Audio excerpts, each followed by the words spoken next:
the problem with the pyramids is not that. The problem with the pyramids is the incredible mathematical equations that are required to create something so perfect. There's 2,300,000 stones in the pyramid, the Great Giza pyramid, the Great Pyramid of Giza.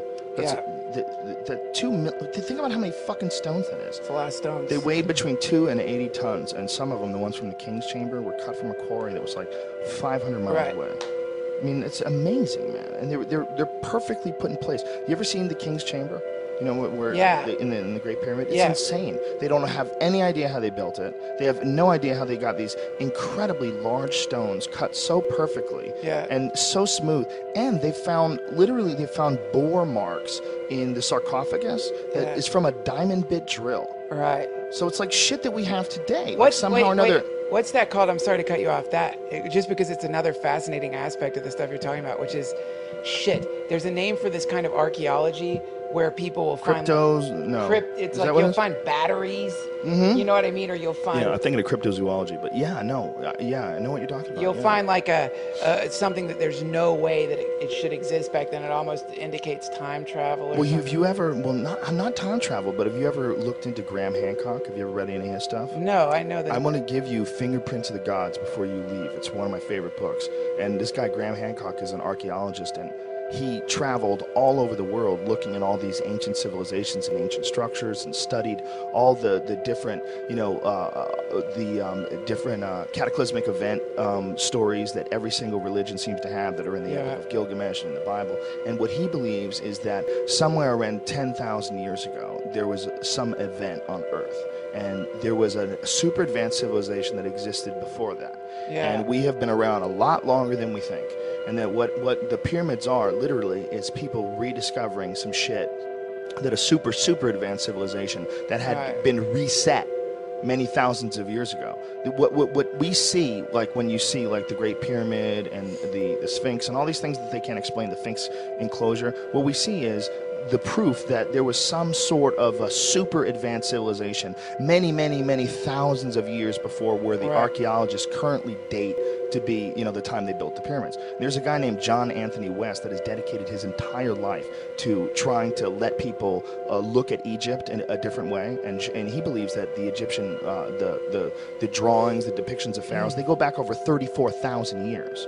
But for whatever reason, conventional Egyptologists are unwilling to look at that kind of evidence. They don't want to look at anything that makes it seem like everything is all fucked up and there was some sort of an event that hasn't been documented, and the people that we think of as Egyptians maybe never even built this in the first place. They might have been like the people that moved into all this shit, and it's like this conversation we're having about the pyramid. The Egyptians were having it too. I'm sure. Like, what the fuck is that? Right. Where did this shit come from? How did someone make that? Exactly. People have been saying that for a long time. Exactly. We found it like secondhand. They found it first, and well, this guy Graham Hancock has traveled all over the world, taking all this footage of these incredible structures that people have made that map out the cosmos, that match constellations, and all these different societies. Yeah, like Machu Picchu, like that fucking thing. Like how the fuck? They don't even know how anybody got anything up there. They're like, these guys got these giant fucking stones up there where there's no air, and they built these incredible structures many, many, many thousands of years ago. Like they have no idea when, and they think that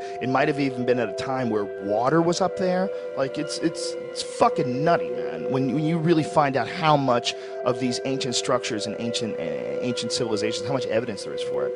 Well, when they start bringing this stuff up to conventional archaeologists, they always say, well, where's the evidence for these cultures? Like that's what they said about John Anthony West when they brought up the water erosion marks on the Sphinx. You familiar with all that? The water erosion in the Sphinx is due to thousands of years of rainfall. The problem with that is the last time there was rainfall in the Nile Valley, it was like 7,000 BC. So that puts it like way, way, way outdates it. Way past what we think of as Egyptian civilization.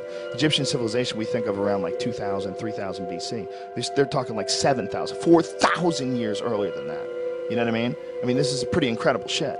So these guys have discovered all these different things that point to the fact that it's much more likely that there was a far older civilization that disappeared. And so the archaeologists are all like, well, where's the evidence for this civilization? It's fucking right there. What else is going to be left? What else is going to be left after 10,000 years, man? You're going to get some stone. That's Yeah. it. A car would dissolve into the earth. A building would fall apart and crumble. Everything has to be made out of stone. That's the only shit that's going to survive. Have you seen? And you know, I want to interrupt you, but you know when they first found the Sphinx in I forget which fucking pharaoh they attribute it to the guy who supposedly they think built the Sphinx, but it's in the hieroglyphs. It literally says that he was told in a dream that if he uncovered the Sphinx, he would go on to rule Egypt. He had to uncover it. You know why? Because it was covered in fucking sand. Right. They had to actively dig it out of the sand. Yeah. It was up to its head in sand. Right. Not only that, the head has been altered. Like, they know that the head used to be far larger and was much more likely the head of a lion. And then some pharaoh was like, I don't like that lion. I want my face up there, bitch.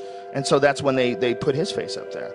And more likely, it was one of the African pharaohs, because he has a face of a Nubian. The Nubians conquered Egypt in the end of the Egyptian Empire when everything fell to shit. Yeah. the Nubians conquered, and their pharaohs were much more African looking. Yeah, the point is, we're both saying is there's older than way older. This Graham Hancock guy's a fucking genius, man, and his books are brilliant on this shit. And his wife's a photographer, so he has these incredible photographs of all these different things from all over the world, and it will absolutely convince you that at least this should be considered as an option, and it's not right now. Right now, everybody wants to think that everything they've been taught in school and everything they're teaching their students right now is the information, and it's very difficult to get them to relook at shit. These motherfuckers that won't look at the Sphinx, I mean, there's water erosion. Every single geologist who looks at that says, this is water erosion from thousands of years of rainfall. And then they have all these other guys that are like, no, it can't be, it's impossible. That's never been a problem for me, imagining that we're a super Right, old but for species. them, they've been teaching this shit. They've been teaching Tutmosis III did this at this time, and he built this pyramid, and, you know, they don't know, though. That they really don't know. It's guesswork. There's a shitload of guesswork. Yeah, that's always really amazing to me when archaeologists get very specific about something that was a really long time ago. And then he said to his troops, you know, whoa. How the fuck do you know what he said? I can barely remember what I ate yesterday for lunch. Exactly. Like, how are you diagnosing this shit? It's impossible. I talk about this when I talk about on stage, when I talk about how little we know about human beings. If I'm in a club that has like 200 people in it, I'll say, you know, there's 200 of us right here. What we represent, if we lived our entire lives, birth to death, and we added them all together, we represent 20,000 years. Just us. Right. Just the lives of 200 people. If you add them all together, birth to death, that's 20,000 years. Yeah. That's way more than we know about human history. Way more. Yeah. According to like conventional teaching or conventional thought, like 20,000 years ago, we were basically cavemen, right?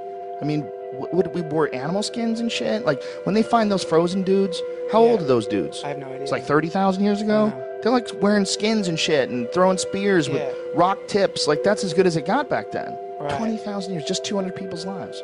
That's incredible, man.